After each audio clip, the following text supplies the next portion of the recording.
अस्सलामु अलैकुम। एक रियासत के बादशाह ने ये ऐलान करवा दिया कि कल सुबह जब मेरे महल का मरकज़ी दरवाज़ा खोला जाएगा, तब जिस शख्स ने भी महल में जिस चीज़ को हाथ लगा दिया, वो चीज़ उसकी हो जाएगी।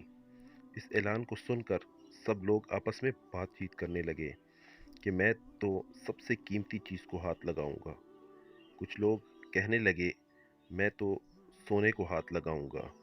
कुछ लोग चांदी को, कुछ लोग कीमती ज़ेवरात को, कुछ लोग घोड़ों को, कुछ लोग हाथी को, कुछ लोग दूध देने वाली गाय को हाथ लगाने की बात कर रहे थे। जब सुबह महल का मरकज़ी दरवाज़ा खुला और सब लोग अपनी अपनी मनपसंद चीज़ों के लिए दौड़े, सबको इस बात की जल्दी थी कि पहले मैं अपनी मनपसंद चीज़ों को हाथ लगा दूं, ताकि वो चीज़ हमेशा के लिए मेरी हो जाए।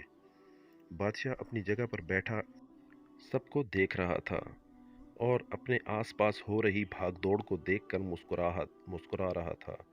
इसी वक्त इस भीड़ में एक शख्स बादशाह की तरफ बढ़ने लगा और आहिस्ता आहिस्ता चलता हुआ बादशाह के पास पहुंचकर उसने बादशाह को छू लिया। बादशाह को हाथ लगाते ही बादशाह उसका हो गया और बादशाह की हर चीज़ भी उसकी हो गई। जिस तरह बादशाह ने उन लोगों को मौका दिया और उन लोगों ने गलतियां की, ठीक इसी तरह दुनिया का मालिक भी हम सबको हर रोज़ मौका देता है, लेकिन अफसोस हम लोग भी हर रोज़ गलतियां करते हैं। हम अल्लाह को हासिल करने के बजाय अल्लाह की बनाई हुई दुनियावी चीज़ों की आरज़ू करते हैं, लेकिन कभी भी हम लोग इस बात पर गौर नहीं करते कि क्यों ना दुनिया के बनाने वाले मालिक को पा लिया जाए। अगर मालिक हमारा हो गया तो उसकी बनाई हुई हर चीज़ भी हमारी हो जाएगी।